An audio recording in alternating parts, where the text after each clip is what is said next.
فيا عباد الله أوصيكم ونفسي أولا بتقوى الله سبحانه وتعالى. Ndugu Waislamu, baada ya kumshukuru Mwenyezi Mungu Subhanahu wa Ta'ala na kutaka rehema na amani zimwendee Bwana Mtume Muhammad sallallahu alaihi wasallam, na kuhusieni katika kumcha Mwenyezi Mungu Subhanahu wa Ta'ala, bila kusahau nafsi yangu katika hilo. Mwenyezi Mungu Subhanahu wa Ta'ala anatuambia katika Qur'ani, katika suratul Maida aya 105,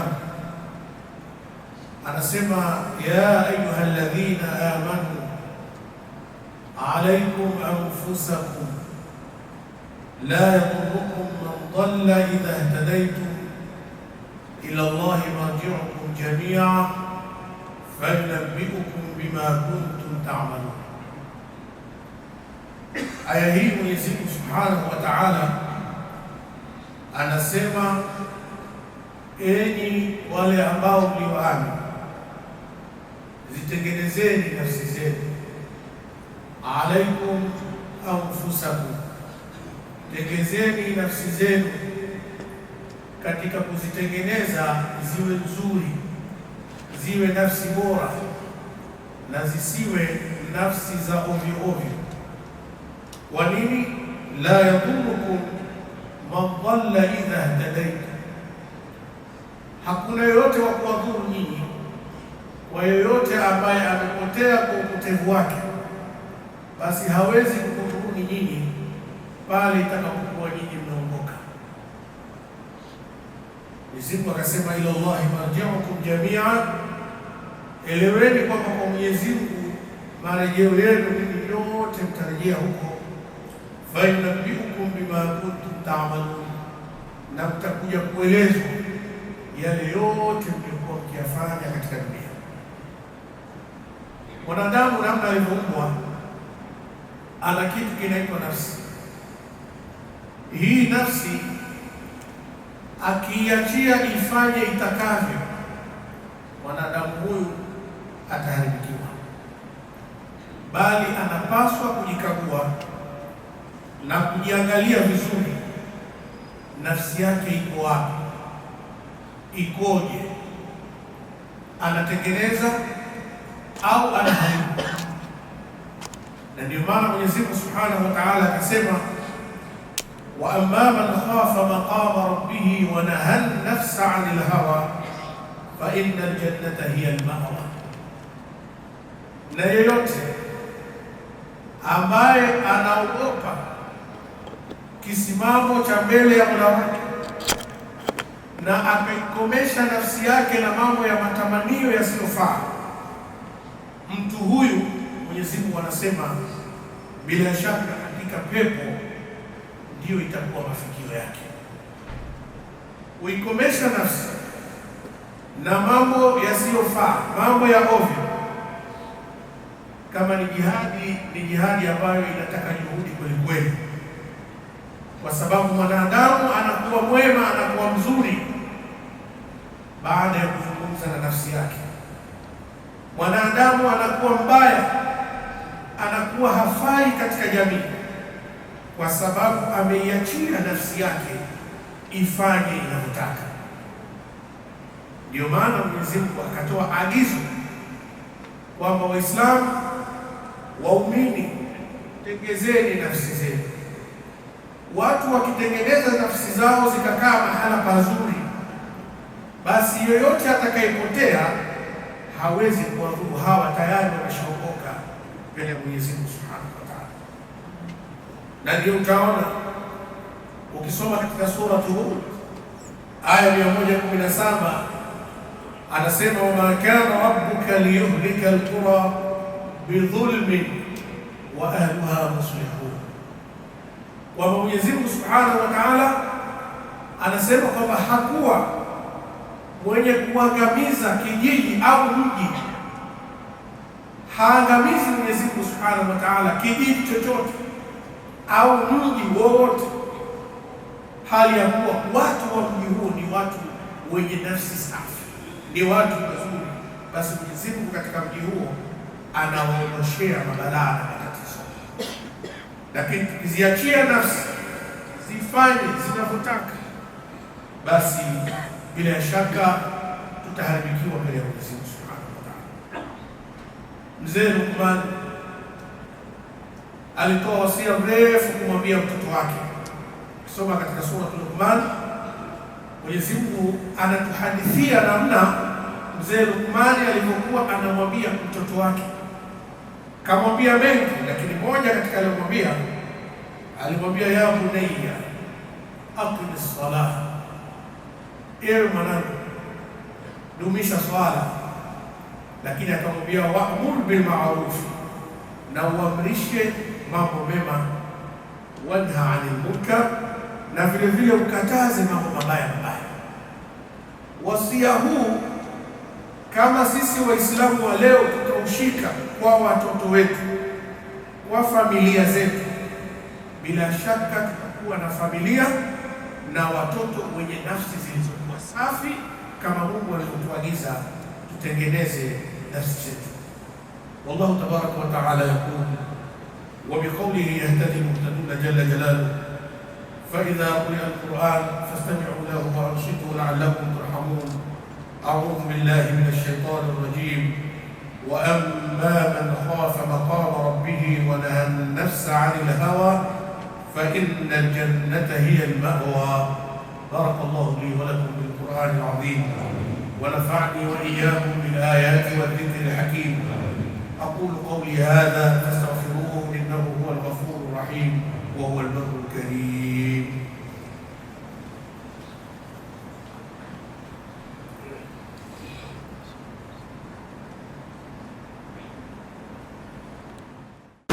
الحمد لله رب العالمين، والصلاة والسلام على من أرسله الله رحمة للعالمين، وعلى آله وصحبه ومن تبعهم بإحسان إلى يوم الدين. أما بعد، فيا عباد الله، أوصيكم ونفسي أولا بتقوى الله سبحانه وتعالى. Mwenyezi Mungu Subhanahu wa Ta'ala anatuambia katika Qur'ani, akieleza mgawanyiko wa nafsi. Yeye ndiyo anatufahamu vilivyo kwa vile yeye ndiyo ametuumba. Akaeleza ndani ya Qur'ani nafsi namna zilivyogawanyika. Kuna nafsi namba moja inaitwa amaratun bisui. Kuna nafsi ilivyo tu kwamba hiyo inaamrisha maovu, inamuendesha yule mtu kwenye mambo mabaya mpaka mwisho wake anaangamia. Na Mwenyezi Mungu Subhanahu wa Ta'ala anatueleza namna nafsi alivyoitengeneza katika suratu Yusuf aya 53. Anasema inna an-nafsa la amaratun bis-su'i illa ma rahima rabbi, hakika ya nafsi siku zote ni yenye kuamrisha mambo mabaya isipokuwa ile Mwenyezi Mungu ambayo ameirehemu. Nafsi ambayo imepata rahma ya Mwenyezi Mungu haitakuwa hivi, lakini ilivyo nafsi yenyewe kazi yake ni kuamrisha mabaya tu. Hiyo ni nafsi ya kwanza. Lakini nafsi ya pili ambayo Mwenyezi Mungu Subhanahu wa Ta'ala kaieleza inaitwa an-nafsu al-lawwama, nafsi yenye kujilaumu laumu. Na hii kaieleza ndani ya Qur'an suratul Qiyama aya ya 2. Anasema la uqsimu bin nafsi al-lawwama, kwamba Mwenyezi Mungu anaapa kwa nafsi yenye kujilaumu. Ikoje hii nafsi hii? Kawaida yake kwamba inatenda mazuri, lakini baadaye inatubukia kwenye mambo mabaya, kisha hukaa ikajilaumu. Kwa nini nimefanya vile? Kwa nini mimi nimesema vile? Hiyo inaitwa nafsi lawama, nafsi yenye kujilaumu laumu, ambayo hii ina nafuu, si kama ile ya mwanzo ambayo ile inamwamrisha mtu kuwa mbaya tu. Lakini hii angalau kwamba mtu anakuwa mwema, hutokea akateleza akaingia kwenye mambo yasiyofaa, lakini baadaye anakaa na akajilaumu na akajuta. Hiyo nafsi namba 2. Lakini kuna nafsi namba 3 inaitwa an-nafsul mutmainna, nafsi iliyotulizana, ambayo Mwenyezi Mungu Subhanahu wa Ta'ala anaeleza katika Qur'ani aya 27 suratul Fajr, anasema ya ayyatuha an-nafsul mutmainna irji'i ila rabbiki radiyatan mardiyah fadkhuli fi ibadi wadkhuli jannati. Nafsi hii iliyotulizana, hii ndiyo nafsi iliyokuwa katika taa ya kumtii Mwenyezi Mungu Subhanahu wa Ta'ala, na ipo katika taa ya kumtii Bwana Mtume Muhammad sallallahu alayhi wasallam. Nafsi hii inaitwa mutmainna, iliyotulizana. La msingi Muislamu ajiangalie katika nafsi hizi 3, yeye yuko wapi. Akijiona kwamba nafsi yake yeye inampeleka tu kwenye matamanio yasiyofaa, anapasa kuomba msaada kwa Mwenyezi Mungu. Ya Rabbi, nisaidie mja wako, niondoe huku niliko niende kulikokuwa sawa sawa. Kwa sababu mtu mwenye nafsi mbaya anaweza akafanya lolote popote, akasema chochote popote, bila kujali yupo nani au Allah ananisikia au vipi. Huyu ni mtu anakuwa ni mtu hatari katika jamii. Dawa yake tuwe na tabia ya kuwahusia watoto wetu, na kama alivyotuambia Mwenyezi Mungu Subhanahu wa Ta'ala, ya ayyuhalladhina amanu alaikum anfusakum, enyi mlioamini zitengenezeni nafsi zenu. Tukiwa sisi tuzitengeneze nafsi zetu, lakini tusisahau na wale waliokuwa nyuma yetu, familia zetu, rafiki zetu, wafanyakazi wenzetu. Lazima ujumbe huu ufike, ndio tubaki salama mbele ya Mwenyezi Mungu Subhanahu wa Ta'ala. Inna Allaha malaikatahu yusalluna ala an-nabi ya ayyuhalladhina amanu sallu alayhi wa sallimu taslima.